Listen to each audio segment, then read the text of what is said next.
it's because it's cold. The power band is a little bit inconsistent.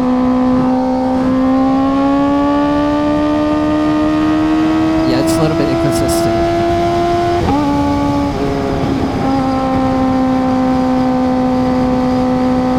Yeah, the throttle response was a little bit dull. It would just like stay up a bit and then start revving up. I'll probably do a little research, and if it's just cold weather, I'll just let it be. Cause like sometimes it's down by like 350, and sometimes it goes up to like 420. Oh, I see, it's low on gas. But hey, I have no other options. My ECU was tuned for octane 91 to 93, so I just gotta put in premium. Yeah, it's coming out like super slow, as you can probably see. I can get some gas later on. Alright, about $4. Give me like a gallon.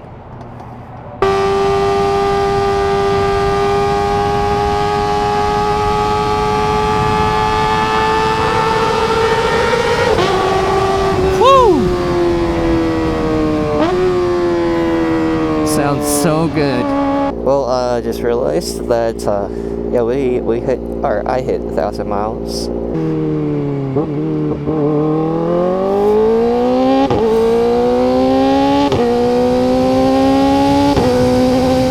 Whew, the pop sounds so good. Once I get the full exhaust, there's gonna be some flame, which is gonna make it even better.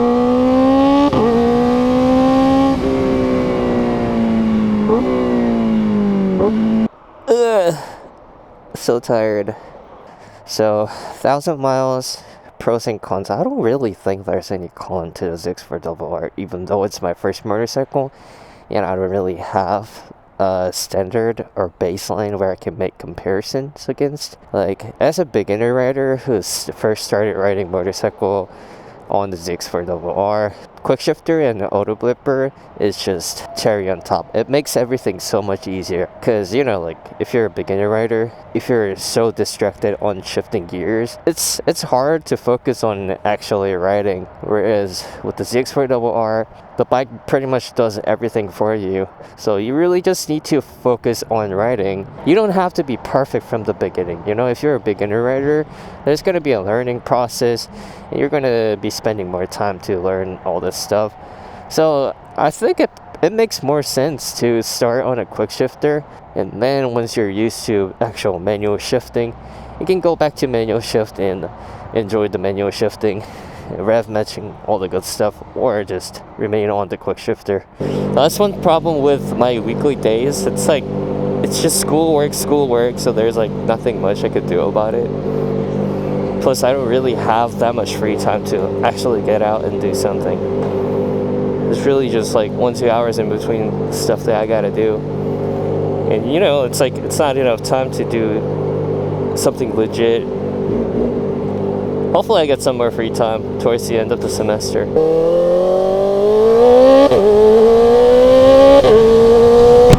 go.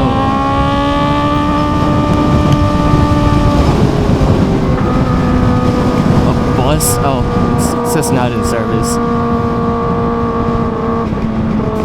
Alright, so good news, I forgot to tighten my helmet. Ah! But it's nice to see a bus on the interstate. It's pretty cool. I feel like something's wrong.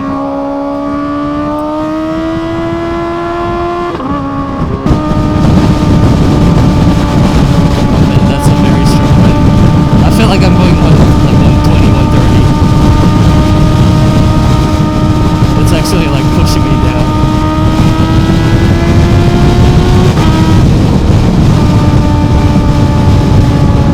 Alright, do we have some time? I gotta tighten up this helmet thing. Aww. The traffic light says no. It's funny, I'm tightening my helmet almost to my destination. It's not a clip style, it's a strap, so it's impossible to tie it with one hand.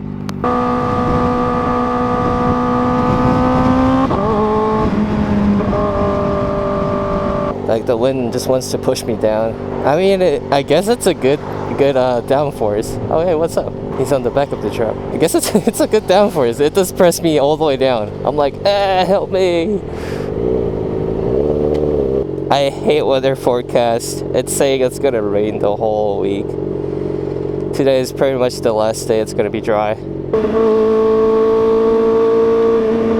My bike just wants to go. There's no in between. So hard to maintain the speed. One thing though, so I don't know if it's because of the gas quality or something, but I've been experiencing some odd problems towards the low RPM range. It would be silly if it's like a gas problem, because you know, sometimes when you get gas from the gas station, the gas just doesn't come out instantly, but it kind of sips out little by little. And I guess the octane might be different, and obviously the ECU is fleshed for my bike, so I really need 91 or 93 gas on this thing, because that's where the timing and all this stuff's optimized for. And by any chance, if the fuel that I got was, even though it's premium, somehow contaminated or not in the best quality, could be, who knows. See, just like this right now, I'm pulling the throttle, but the bike kind of stutters. But then when I rev up, it doesn't have that problem. So I think it might be something.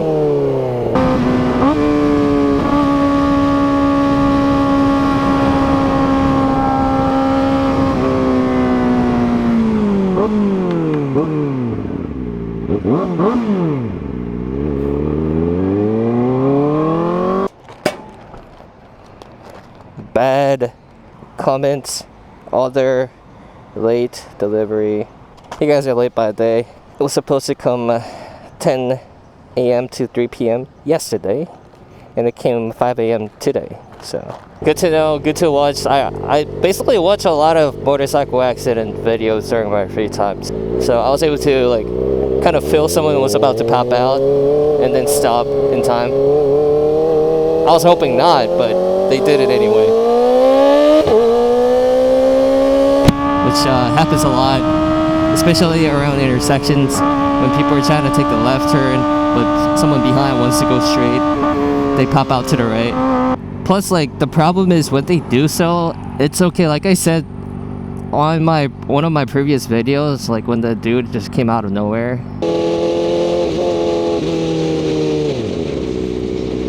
Yes, sir. Pulling the clutch. But he's a good driver, though. He didn't stutter. If they accelerate, it's okay. But most of the time, people hesitate. So I actually have to stop, which is terrible. Oh man, it's a beautiful road.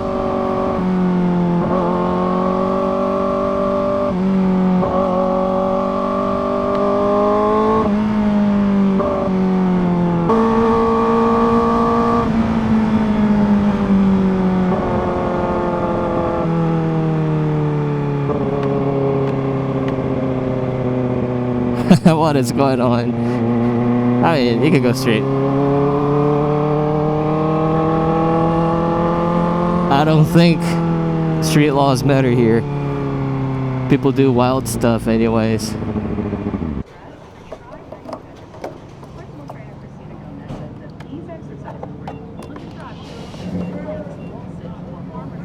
Are we good?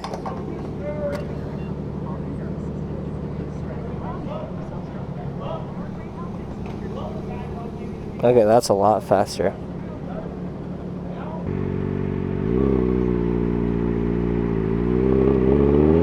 Yeah, it doesn't stutter towards lower RPM range.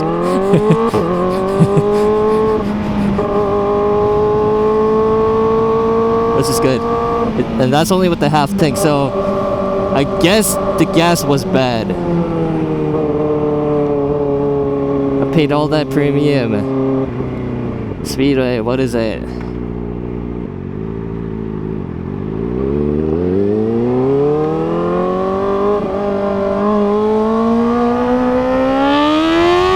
Oh yeah, it's different.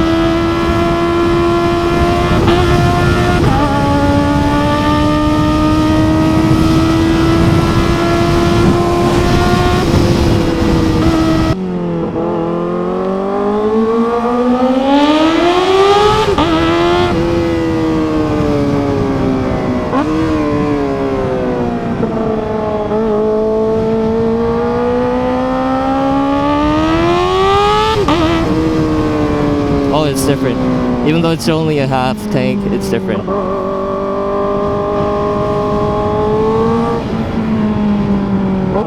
Well, I'm at the destination navigation. Google Maps is like, take right, take right, take right. I'm like, I'm here. Oh, it's different. Yeah, lower RPM starter is gone. So, I guess that's what it was. Gas was contaminated or something. I mean, it's not 100% gone, but that symptom is like 90% gone. Yeah, it's almost like instant, you know. And there's no starter, so I guess that's what it was. So it was just bad gas. So yeah, that's one thing I learned. The bike is really picky about what type of gas it's drinking. Can you see it? I think you can see it through the mirrors, right? Like, oh man, it's actually strong. It's pushing me behind. Yeah, look at my glove. No, my glove! Where are you going? The experience that I'm having right now is more like the experience after all the mods, so it's not going to be 100% stock ZX4RR experience type of review, but overall general with the whole bike thing, let's talk about those. So obviously the price is on the expensive side. I don't deny the fact that it is an expensive bike, but it is a rare bike, and I think the price justifies from the fact that it's the only 400cc 4-cylinder bike in the market. So power wise, sure, it could be faster, but we're already breaking the speed limit here, right? I mean, I go fast, but it's like I'm going fast on a slow bike, quote unquote slow bike, whereas going fast on an actual fast bike, like pulling like 180, 190, those are like dangerous speeds, right? So compared to that, this is a lot more generous towards beginner riders. Price is definitely expensive, but if you can afford it, I think it's worth it because of how unique and rare this bike is. It's a lot cheaper on the insurance side as well because it's only a 400cc. I don't really care about fuel economy and mileage because I do commute on this bike, but my primary focus is entertainment, so I don't really care about fuel economy. You could definitely be up in 40s, like 40 miles per gallon and way higher. I bought this bike specifically to scream, so I do ride on higher RPMs, and as a result, miles per gallon is not that high. It goes around like 33. If I do a lot of street ride, it gets around 33, 32, and then if I do a lot of highway rides, it goes up to 37. But that's my experience. Obviously, everything matters, right? Your gear ratio, your weight, rider weight, aerodynamics, everything matters. It's gonna be different, but at least for me, I'm getting 32 to 37. I've been using premium gas, octane 93. You could go for the regular gas like 87. If you don't flash the ECU, the owner's manual also recommends 87 or above, so 87 is totally fine. But I got the ECU flashed tuned for octane between 91 and 93, so I've been using 93 gas so far, and it works just fine. Well, not just fine, I guess, because I literally just had fuel problem with the Speedway, so there's that. Not that I had problem with Speedway before. I was using Speedway premium gas ever since it's the closest gas station, and it's been fine. I had no problems whatsoever. But time to time, when I fill up the gas, like gas comes out super slow. I think that's when the gas condition is poor compared to when you pull the gas gun and it just burst out. I think that's when the gas is in good quality. If it does that again, I'll probably just stop putting in gas and then go look for a different gas station instead of trying to at least squeeze out something. But as soon as you put in good gas, that goes away, so the throttle response come back to normal. It becomes instant. Next is the gear ratio. So the stock is 1448, I think. Yeah, I changed the 48 to 51, so it's 1451. You can mix match, try all different ratios and combinations. There's no definite answer to here. If you're a highway person going super fast, you can go like 15 or 42. I think if you go to like Philippines or somewhere, they come with like that kind of gear ratio by stock, so you can go a lot higher top speed, but obviously less acceleration. Honestly, for me, anything above 120 is a little bit sketchy. I mean, sure, you could go faster, but the bike lets out horsepower anyway, right?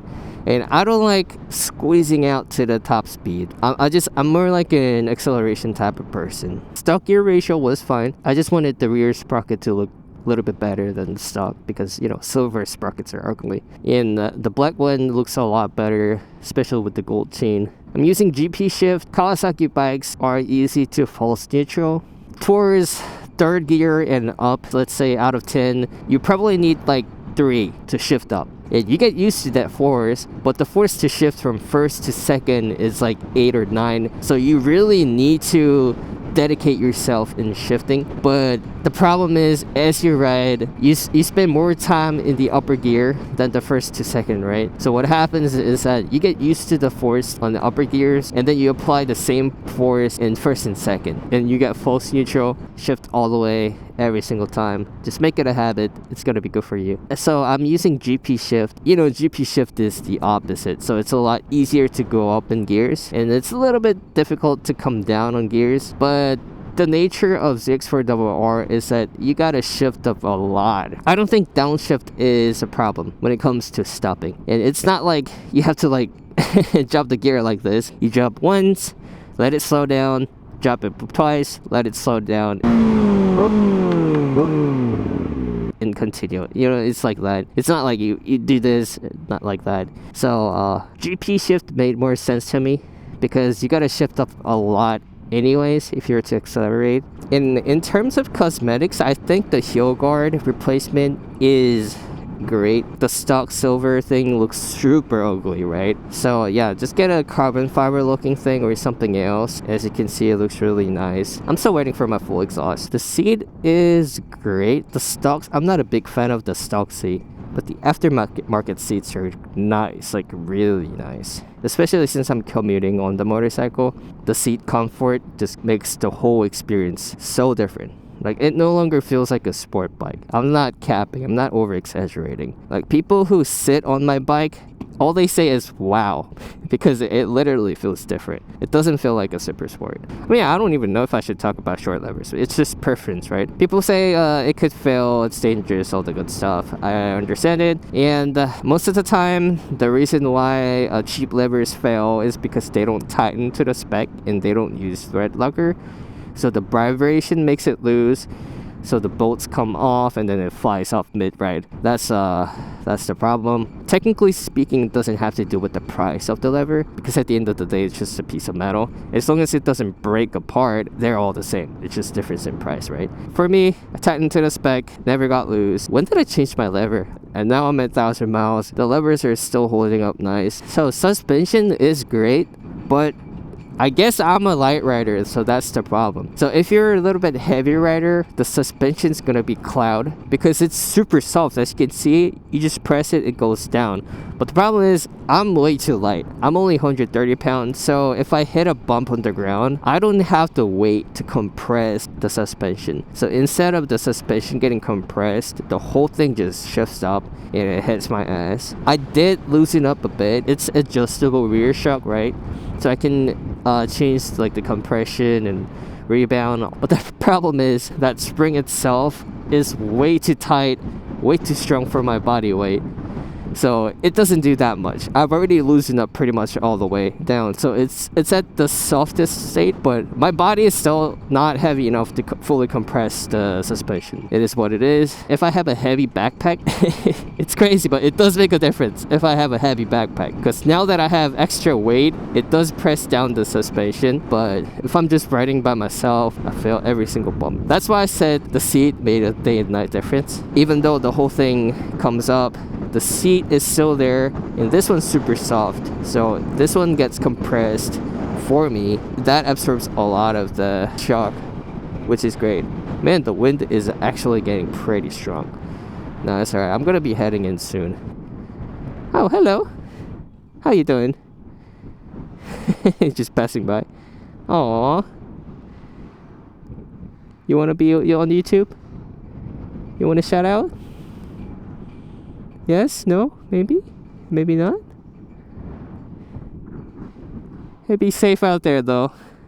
It's gonna be a terrible night. I warned you. I warned you, boy. Anyway, mirrors are great. These are thicker stealth mirrors. Obviously, stock mirrors are great. It gives you a wide field of view. This one's been working great. Like, I don't have to turn around that much just to see what's behind me. I can still see everything behind. Other stealth mirrors are super narrow, right? They're only like 30 something millimeters or something, but this one's 60 millimeters, so 6 centimeters. Super wide, you get to see everything. This one's only 100, and the mirror quality is surprisingly good. It's at least automotive quality. You know how some cheap mirrors, they get dirty super quick and they're not hydrophobic, so like when it rains it just gets messy, all this stuff. These mirrors are surprisingly good quality. I'll probably change the windshield to a bubble so I have a little bit more protection against the wind. Not yet though. Wind is like super strong. It does feel like I'm riding 100. It actually does feel like I'm riding. Hell yeah! Alright, well, let's move out. Get out of here! Front suspension though, it's really soft, so I don't have any complaints with this front suspension. I don't see any need to adjust the front suspension for now. And plus, if the front suspension is way too soft, it's bad for high speeds. But it's been fine. It's relatively soft, but not too soft for fast speeds. So that's good, I guess. Whew, sounds so good.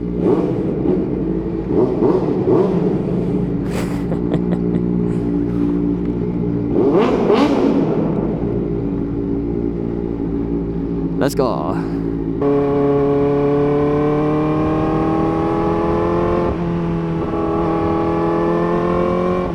Sounds so good.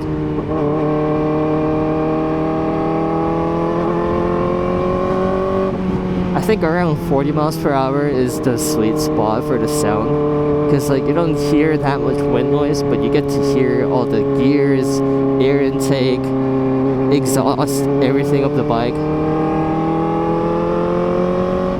Yeah, you hear that sound pitch, high pitch going up. So good.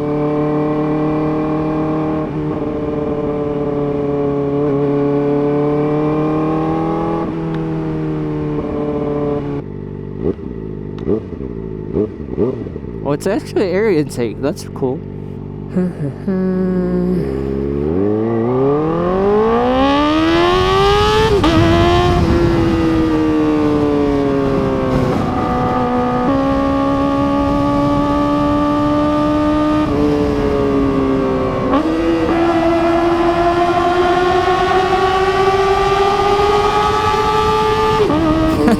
It feels like I'm going fast, but I'm only going 40. That's funny. It sounds like I'm going super fast though. Oh, someone got pulled over.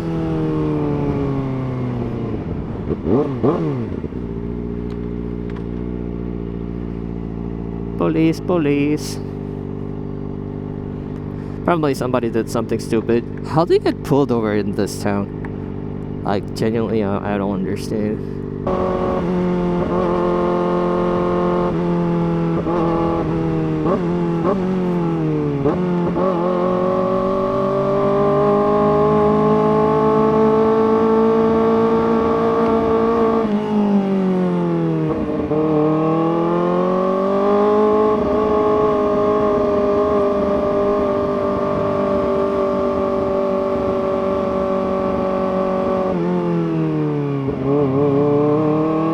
See, that's the hood.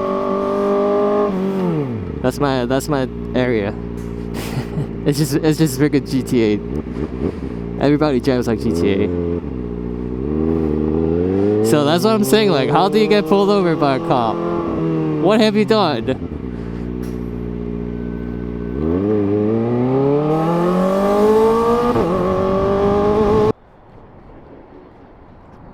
Oh shit. Did my camera get that? That's wild.